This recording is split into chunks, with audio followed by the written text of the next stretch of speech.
안녕하십니까. 새벽 성서학교 형제자매 여러분. 오늘도 말씀의 시간 새벽 성서학교에 오신 여러분들을 진심으로 환영합니다. 여러분들은 혹시 다른 사람의 일기장이나 편지를 몰래 뜯어서 읽어보신 적이 있으신가요? 물론 다른 사람의 일기나 편지를 몰래 뜯어보는 것은 안 되는 일이지요. 왜냐하면 그것은 타인의 사생활이 담겨져 있기 때문입니다. 그래서 본인이나 아니면 허락된 사람만이 열어볼 수 있겠지요. 그래서 예전에 일기장 가운데는 그 일기장 책을 작은 자물쇠로 잠글 수 있는 장치가 있는 그런 책도 있었습니다. 그런데 참 사람의 심리가 이상해서 그렇게 잠겨져 있으면 오히려 더 뜯어서 보고 싶은 마음이 있는 것입니다. 자물쇠로 잠겨져 있다는 것이 뭔가 더 비밀스럽고 재미있는 이야기가 숨어 있을 것 같은 신비로운 유혹을 주기 때문이라고 생각합니다. 그런데 여러분, 오늘 우리는 이 시간 그렇게 뭔가 비밀스럽고 재미있는 이야기가 숨겨져 있을 것 같은 한 비밀스러운 두루마리를 열어보려고 합니다. 그것은 바로 우리가 계시록 5장에서 예수 그리스도께서 하늘 보좌에 등극하실 때 받으셨던 그 7인으로 봉인된 두루마리라고 하는 것이죠.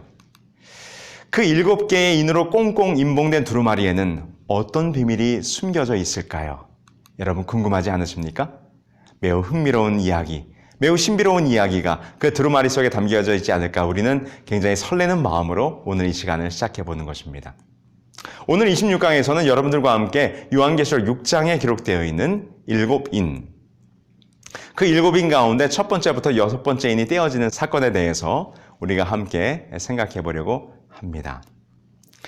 우리가 요한계시록 4장과 5장에서 하늘 보좌의 장면이 펼쳐지고 그 하늘 보좌 앞에 다윗의 뿌리이자 자손인 어린 양 되신 예수님께서 오셔서 하늘 보좌에 즉위하시는 장면을 우리가 함께 공부했던 기억이 있습니다.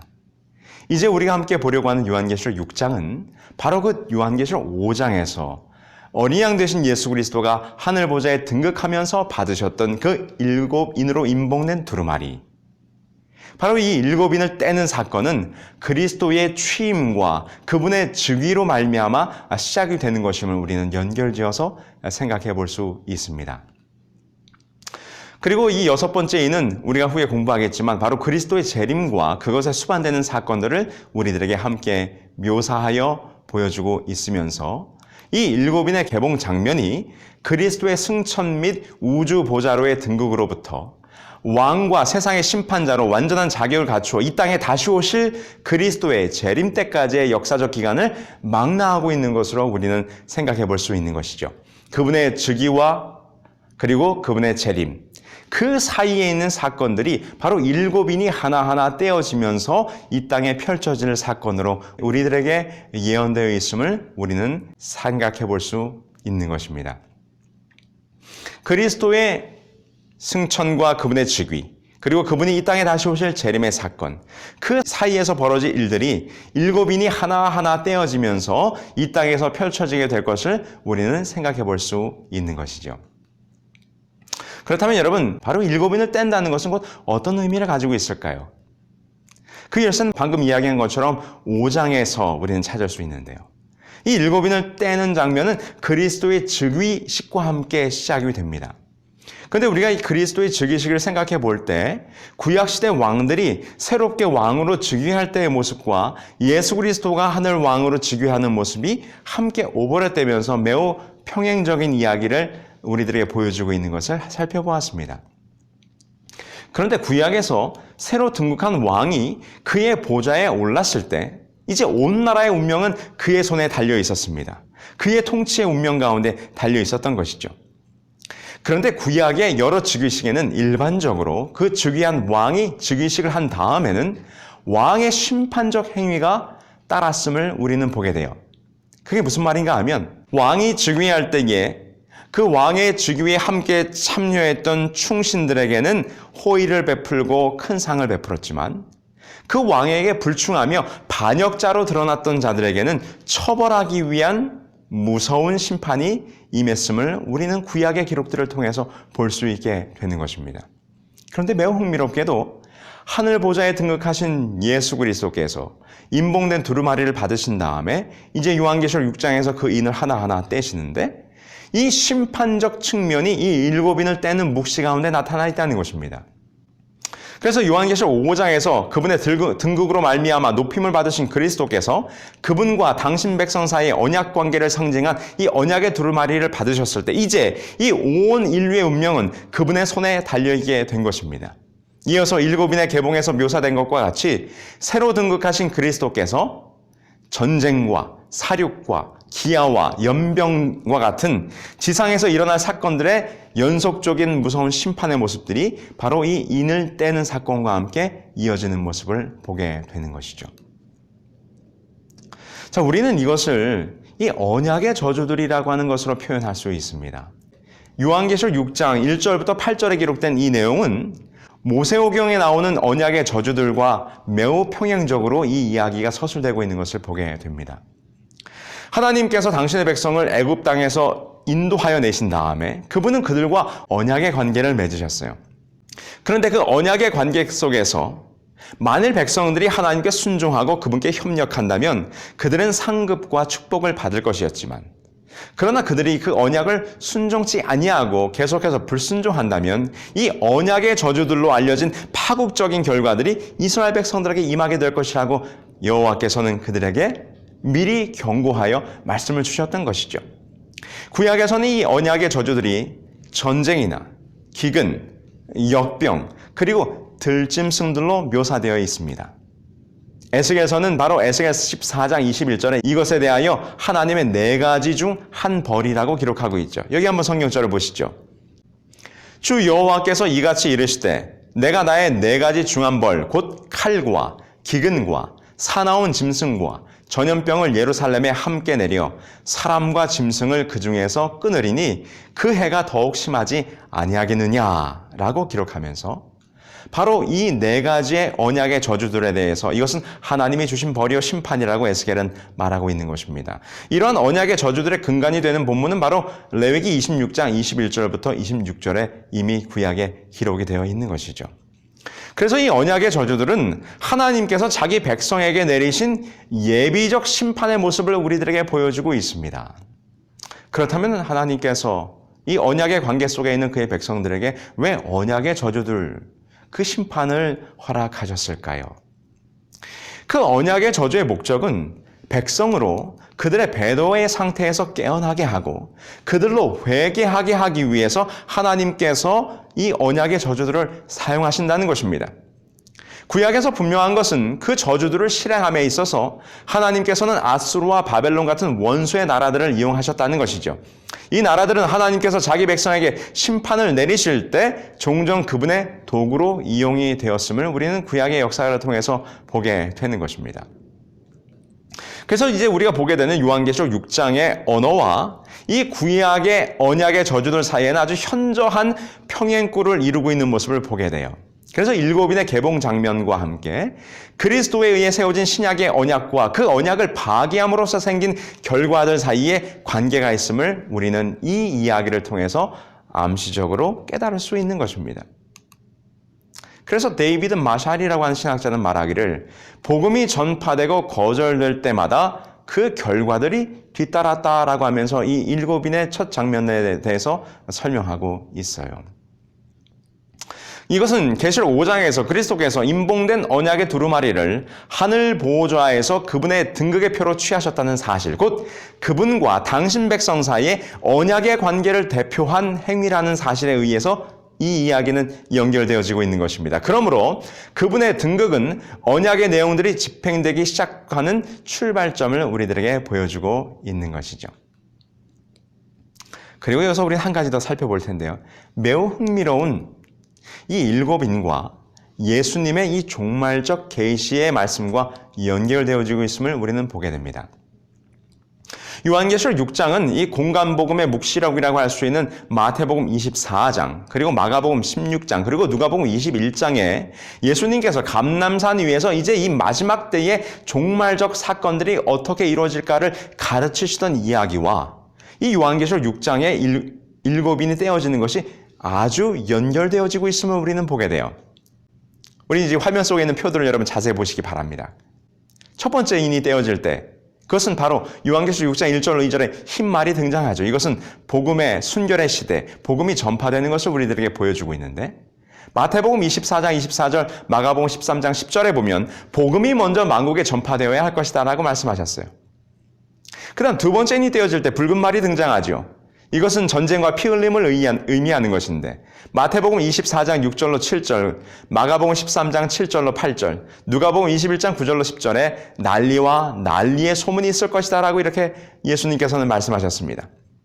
그 다음 세 번째 인이 떼어졌을 때 검은 말이 등장했어요. 이것은 기근을 의미하는 것인데 마태복음 24장 7절과 마가복음 13장 8절, 누가복음 21장 11절에 처처에 기근과 지진이 있을 것이라고 예수님께서 말씀하셨습니다. 그리고 네 번째 인이 떼어졌을 때 청황색 말이 등장합니다. 그것은 온역과 전염병을 우리들에게 보여주고 있는데 이 색깔은 말이죠. 누가복음 21장 11절에 곳곳에 전염병이 있을 것이라고 예수님께서 말씀하셨죠. 그리고 다섯 번째 인이 떼어졌을 때 제단 아래 죽은 영혼들이 울부짖는 장면이 등장하는데 이것은 핍박과 고난을 의미하는 것이었죠. 근데 마태복음 24장 9절로 10절과 마가복음 13장 9절로 13절, 누가복음 21장 12절로 17절에 보면 너희를 환난에 넘겨주겠으며 라고 예수님께서 이 종말적 마지막 징조에 대한 말씀을 주실 때 우리들에게 주셨다는 것입니다. 그리고 여섯 번째 인이 떼어질 때 요한계시록 6장에 보면 해, 달, 별의 이 천연 개의 징조들이 나타나는 것을 보게 돼요. 그런데 마태복음 24장 29절과 마가복음 13장 24절 25절 그리고 누가복음 21장 25절 26절에 예수님께서 이 종말적 사건에 대한 징조들을 말씀하실 때 해가 어두워지고 달이 빛을 내지 아니할 것이다 라고 말하면서 이 천연계의 징조가 일어나게 될 것을 우리들에게 말씀해주고 있는 것이죠. 그러면서 여섯 잔이 떼어지고 천연계의 징조가 지나갈 때에 온 세상의 족속들이 애곡하고 통곡하는 장면을 보게 됩니다. 예수님께서는 마태복음 24장 30절에 땅의 모든 족속들이 통곡할 것이다 라고 말씀하시면서 이제 마지막 일곱째 인이 떼어지는 장면으로 넘어가면서 예수 그리스도께서 재림하시는 장면으로 넘어가게 될 텐데 마태복음 24장 30절, 마가복음 13장 26절과 누가복음 21장 27절에 인자가 구름을 타고 오는 것을 너희가 보게 될 것이다 라고 이렇게 말씀을 해 주셨어요.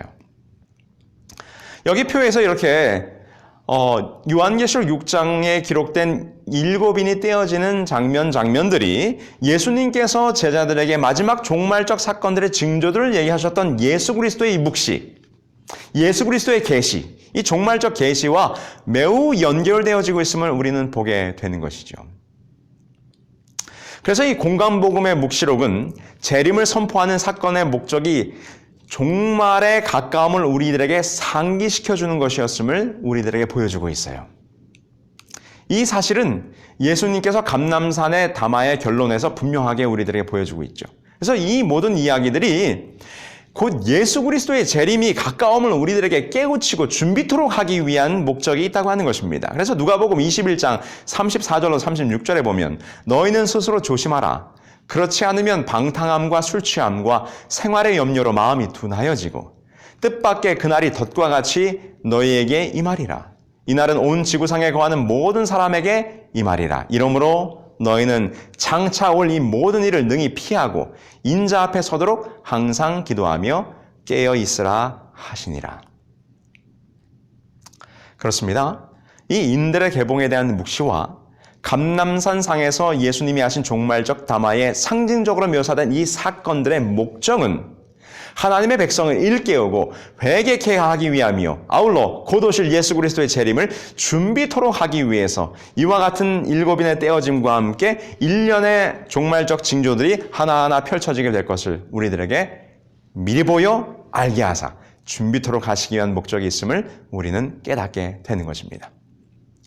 자, 우리는 지금까지 잠깐 이 일곱인이 떼어지는 장면이 어떤 의미를 우리들에게 주고 있고 어떤 목적 가운데 진행될 것인가에 대해서 함께 생각해 보았습니다. 자, 그러면 오늘 우리 함께 첫 번째 인부터 네 번째 인이 떼어지는 사건이 정말 이 예수 그리스도의 승천과 재림 사이에 펼쳐질 사건의 순서 가운데서 어떤 시대를 우리들에게 보여주고 있는지 우리 함께 간단히 살펴보시죠. 첫 번째 인, 요한계시록 6장 1절로 2절입니다. 내가 보매 어린 양이 7인 중에 하나를 떼시는 그때에 내가 들으니 내 생물 중에 하나가 우레소리같이 말하되 오라 하시기로 내가 이에 보니 흰말이 있는데 그 탄자가 활을 가졌고 면류관을 받고 나아가서 이기고 또 이기려고 하더라 라고 기록되어 있습니다.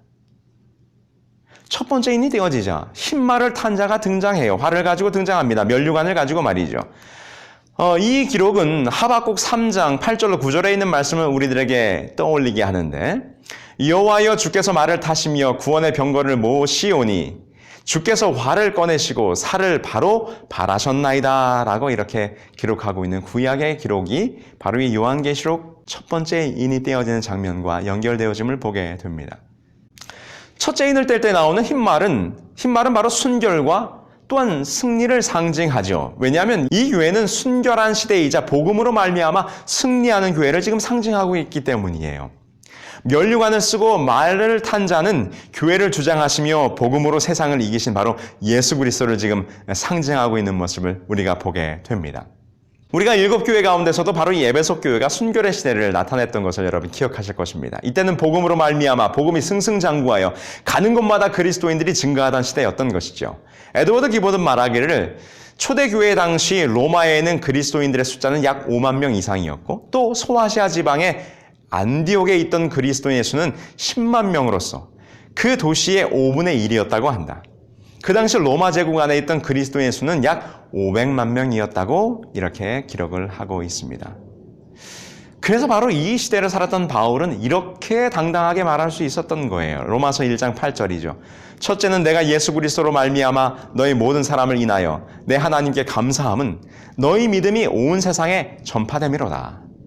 골로새서 1장 23절 후반에 보면 이 복음은 천하 만민에게 전파된 바요 나 바울은 이 복음의 일꾼이 되었노라 라고 말하면서 온 세상에 복음이 전파되었고 이 복음이 천하 만민에게 전하여졌다라고 바울이 자신 있게 이야기할 수 있었던 것이죠. 바로 이 성경절들은 말탄 자가 면류관을 쓰고 활을 가지고 이기고 또 이기려고 한다는 바로 이 첫 번째 인이 떼어지는 시대의 모습을 잘 설명하고 있는 것입니다.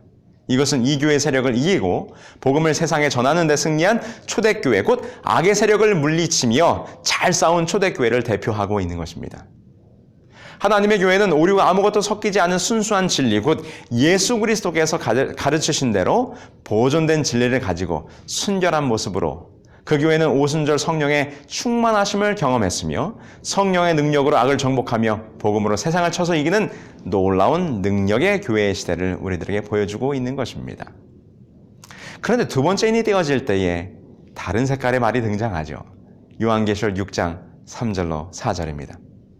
둘째 인을 떼실 때에 내가 들으니 둘째 생물이 말하되 오라 하더니 이에 붉은 다른 말이 나오더라. 그 탄자가 허락을 받아 땅에서 화평을 제하여 버리며 서로 죽이게 하고 또 큰 칼을 받았더라.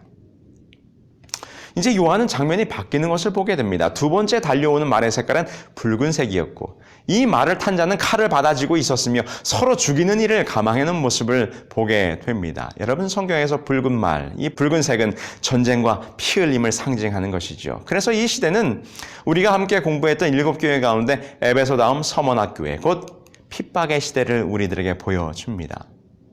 이 시대는 교회가 붉은 피를 많이 흘렸던 시대였고 외부의 핍박으로 고난을 받던 시기이기도 했습니다. 수많은 그리스도인들이 콜로세움의 원형 극장에서 야수들의 밥으로 또 화형대에서 그들의 목숨을 잃었던 시대였던 것이죠. 또한 유럽과 북부 아프리카 지방에서도 많은 그리스도인들이 무자비한 핍박과 중임을 당했는데 그 기간은 역사가들에 의하면 바로 AD 100년부터 AD 313년 시대까지 수많은 그리스도인들이 어려움을 당했던 시대, 곧 붉은 말, 피 흘림과 핍박의 시대인 것을 우리들에게 보여주고 있는 것입니다. 자, 세 번째 인이 떼어지면서 어떤 말이 등장했습니까? 바로 검은 말이 등장하는데 요한계시록 6장 5절로 6절입니다. 셋째 인을 떼실 때에 내가 들으니 셋째 생물이 말하되 오라 하시기로 내가 보니 검은 말이 나오는데 그 탄자가 손에 저울을 가졌더라. 네 생물 사이로서 나는 듯 음성을 들으니 가로되 한 데나리온의 밀 한 대요 한 데나리온의 보리 석 대로다. 또 감람류와 포도주는 해치 말라 하더라. 검은색 말이 등장합니다.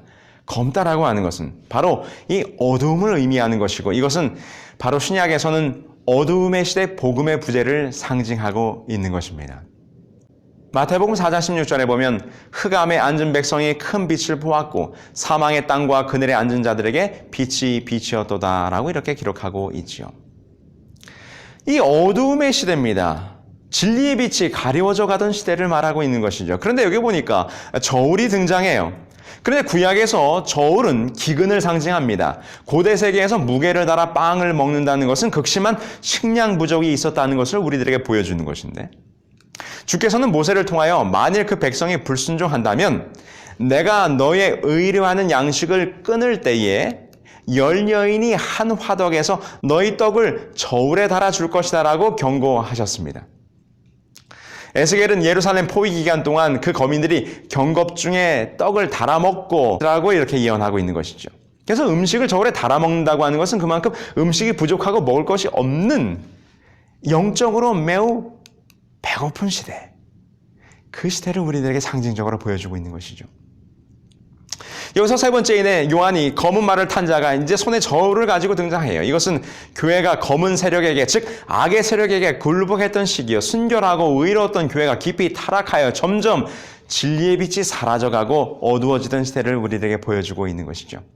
우리가 잘 아는 것처럼 이 시대는 세속주의와 돈을 사랑함이 교회를 채우고 이교의 오류가 교회 안에 들어왔던 시대였음을 우리는 보게 되지 않습니까? 핍박의 시대 다음에 버가모 시대에 들어가서 이 기독교회가 공식적으로 인정되자 오히려 기독교인들이 이 이교들과 융화되면서 이 이교도들의 수많은 이교의 습관들이, 이교의 관습들이, 이교의 문화들이 교회 안에 들어오고 교회가 순결함을 잊어버리고 진리의 빛이 어두워지면서 점점 진리가 깜깜해지던 시대, 바로 이 시대를 우리들에게 보여주고 있는 것이죠. 근데 여기서 뭐라고 말했어요? 가로되 한 데나리온의 밀 한 대요, 한 데나리온의 보리 석 대로다, 이렇게 말하고 있죠. 여기서 한 데나리온은 그 당시에 어른이 일하여 받을 수 있는 하루의 품삯이었는데 원래 한 데나리온을 가지고 밀 5대를 살 수 있어야 하는데 지금 한 데나리온으로 밀을 한 대밖에 살 수 없다고 말해요. 이것은 심각한 기근과 가난과 매우 경제적으로 어려운 영적 기근의 상태를 우리에게 보여주고 있는 것이죠. 왜 그렇습니까? 이 중세 교회가 시작되면서 이 기독교회는 심각하게 타락하게 되었고 영적 기근이 들어서 신자들은 적은 양의 영적 음식밖에는 얻지 못했던 시대를 우리들에게 보여주고 있는 것이죠. 진리보다는 인간의 전통과 이교의 관습과 오류가 판을 치던 시대였습니다. 그래서 그 시대는 복음의 빛 대신 어두움이 교회를 뒤덮었던 바로 그러한 시대를 우리들에게 이 밀 한 대 사는 한 데나리온의 상징으로서 우리들에게 잘 보여주고 있는 것이죠. 그래서 이 검말은 수백만의 이방인이 그 거짓 교리의 행습을 교회 안으로 도입한 버가모 교회와 동일한 시대를 우리들에게 잘 보여주고 있는 것입니다. 이제 네 번째 인이 떼어지는 장면을 함께 보실까요? 요한계시록 6장 7절로 8절인데요. 넷째 인을 떼실 때에 내가 넷째 생물의 음성을 들으니 가로되 오라 하기로 내가 보매 청황색 말이 나오는데 그 탄 자의 이름은 사망이니 음부가 그 뒤를 따르더라. 저희가 땅 4분의 1의 권세를 얻어 검과 흉년과 사망과 땅의 짐승으로서 죽이더라 라고 기록합니다. 끝으로 요한은 청황색 말이 달려오는 것을 보게 됩니다. 청황색은 죽음의 색깔이죠. 이것은 검은색보다 더한 색입니다. 완전히 죽어버린 교회를 나타내고 있습니다. 그래서 그 교회가 영적으로 완전히 죽어 있음을 우리는 이 청황색 말의 등장을 통해서 보게 되는 것입니다. 그 시대는 성직자들이 오히려 오류를 가르치고 성경대로 믿기로 작정한 자들을 교회의 권위로 핍박하고 출교시켰던 시대였고 교황권의 횡포의 시대였습니다.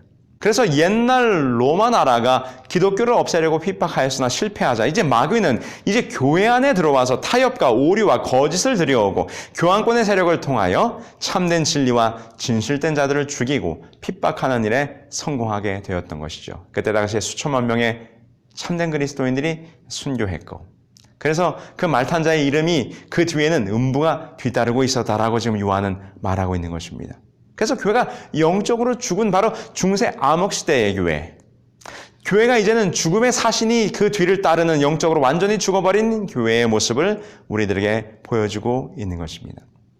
그래서 이 교황권의 중세기 핍박에 대하여 성경이 뭐라고 예언하고 있었습니까? 다니엘서 7장 21절과 25절에 내가 본 적 이 뿔이 성도들과 싸워 이겼더니 그가 장차 말로 지극히 높으신 자를 대적하며 또 지극히 높으신 자의 성도를 괴롭게 할 것이며 라고 이렇게 말하고 있지 않습니까? 이때 수많은 순교자들이 생겼습니다. 그러나 하나님께서는 그들을 존중히 여기실 것이고 그래서 다섯 번째 인을 뗄 때에 이 제단 밑에 죽은 영혼들이 그들이 당한 고통과 고난으로 말미암아 울부짖는 장면을 우리는 보게 되는 것이죠. 그래서 이 시대는 바로 영적으로 완전히 교회가 죽어버렸던 중세 암흑 시대의 교회를 우리들에게 보여주고 있는 것입니다. 오늘은 여러분들과 함께 이 일곱 인이 떼어지는 사건 가운데 첫 번째부터 네 번째 인이 떼어지는 사건까지를 우리가 함께 살펴보면서 이 첫 번째 인부터 네 번째 인이 떼어질 때는 바로 이 네 말탄 자, 흰색, 붉은색, 검은색, 청황색의 네 말탄자들이 등장하는 것을 보게 돼요. 그런데 이 네 말탄자들의 계시는 교회의 역사에 대한 생생하고 적나라한 묘사를 우리들에게 보여주고 있는 것을 우리는 확인해 보게 됩니다. 하나님께서는 당신의 교회에 어떠한 일들이 일어날 것에 대하여 미리 아시고 이렇게 예언하여 두셨던 것입니다. 교회는 인을 차례로 하나하나 뗄 때마다 그들의 있는 그들의 모습을 다 드러내었습니다. 그들의 영적인 상태의 적나라함이 그대로 드러났어요. 그리고 하나님께서는 그 각 교회 형편에 따라 그 교회를 향한 심판이 어떻게 펼쳐질 것을 이 네 인이 떼어지면서 우리들에게 보여주고 있는 것이죠. 첫 번째 흰색 말은 초대교회 복음의 승리 시대였고, 두 번째 붉은색 말은 교회가 핍박당하여 피 흘리던 시대였고, 세 번째 검은 말은 교회가 영적으로 쇠퇴하여 진리의 기근이 있던 시대였고, 네 번째 청황색 말은 교회가 영적으로 사망했던 시대. 그래서 참된 믿음은 상실되어 사랑의 복음 기별은 저항을 받고 잊어버린 바 되며 점차적으로 전통이 그 자리를 대신하던 시대. 그런 시대를 우리는 보게 된 것입니다. 그래서 첫 번째 네 인 개봉하면서 네 마리에 등장했던 말의 묘사는 곧 심판을 우리들에게 보여주고 있고 그들의 영적 형편에 따라 하나님께서 이 교회들에게 어떠한 심판이 임하게 될 것인지, 바로 그 언약의 저주들이 이스라엘 백성들이 그 하나님과의 언약을 깨트릴 때 어떻게 그들에게 심판으로 임할 것인지를 보여주었던 것처럼, 바로 이 네 말은 그 언약의 저주들의 모습으로서 하나님께서 이 교회를 심판하시는 모습을 부분적으로, 예비적으로, 상징적으로 보여주고 있다고 하는 것입니다. 자, 오늘은 이렇게 네 번째 인까지를 함께 살펴보면서 함께 공부해 보았습니다. 여러분 어떠셨습니까? 그 임봉된 두루마리의 인을 하나씩 뗄 때마다 펼쳐지는 예언의 놀라운 기별을 여러분 잘 보셨습니까? 이 비밀스러운 예언의 기별을 우리에게 미리 열어서 보여주시니 이 얼마나 놀라운 축복입니까? 교회와 시대의 형편들을 미리 살피고 준비하여 앞으로 닥칠 심판의 때를 준비토록 하신 하나님의 은혜에 참으로 감사하지 않을 수 없는 메시지임을 우리는 다시 한번 확인해 보게 되는 것입니다. 우리 사랑하는 새벽성수학교 형제자매 여러분, 과연 하나님께서 우리들의 삶의 비밀을 하나씩 떼어보신다면 우리들은 지금 어떠한 형편 가운데 있을까요? 하나님께서 우리들의 영적인 삶의 그 감춰진 부분들을 하나하나 열어보신다면 오늘 우리는 어떤 영적인 상태를 가지고 있을까요? 오늘 우리는 이 일곱 인이 떼어지는, 첫 번째 네 인이 떼어지는 장면을 보면서 과연 나는 어떠한 형편 가운데 있는가? 나는 정말 하나님의 말씀대로 순결하게 그 언약의 관계 속에서 지금 살아가고 있는가? 내 마음을 살펴야 하겠다는 생각을 이 시간 우리는 갖게 되는 것입니다. 우리 사랑하는 새벽성수학교 형제 여러분, 오늘 예수 그리스도께서는 우리들의 마음을 다 살피십니다. 우리들의 영적인 형편을 다 아십니다. 여러분, 우리들의 마음을 솔직하게 예수 그리스도 앞에 펼쳐놓고 그분 앞에 나의 죄를 고백하고 회개함으로 이 언약의 저주들이 오늘 우리에게 고통과 힘든 것이 아니라 이 언약의 저주들로 말미암아 그 언약의 저주가 목적한 바 우리로 하여금 회개케 하여 앞으로 다가올 심판을 준비케 하실 예수 그리스도의 사랑의 마음을 깨달으시고, 여러분 이 하나의 삶을 통하여 내 마음의 형편을 깨닫고 온전히 그분께로 나아감으로 예수 그리스도의 심판을 준비하시는 저와 여러분들이 되기를 간절히 소망하면서 오늘 강의를 마치겠습니다. 다 함께 기도하실까요? 하늘에 계신 아버지 하나님, 일곱 인 가운데 첫 번째 네 인이 떼어질 때 각 교회의 형편들이 어떠했음을 우리는 분명히 보게 됩니다. 아울러 하나님께서는 언약의 저주들을 베푸시면서 그들로 하여금 정신을 차리고 깨우쳐 하나님께로 돌아오기를 간절히 바라는 사랑의 매를 되셨음을 우리는 보게 됩니다. 오늘 우리의 형편은 어떠한지, 오늘 우리들의 마음의 인봉을 하나님 떼어주시고 우리들의 감춰지고 우리들이 숨기고 싶어하는 그 죄의 함부를 하나님 드러내사 깨끗이 제하여 주시고, 오늘 우리 또한 회개하고 다시 주님께로 돌이킴으로 주님의 재림을 준비하는, 그래서 주님의 재림을 기쁨으로 맞이할 수 있는 우리 모두가 될 수 있도록 인도하여 주시옵기를 사랑 많으신 예수 그리스도의 이름으로 기도합니다. 아멘.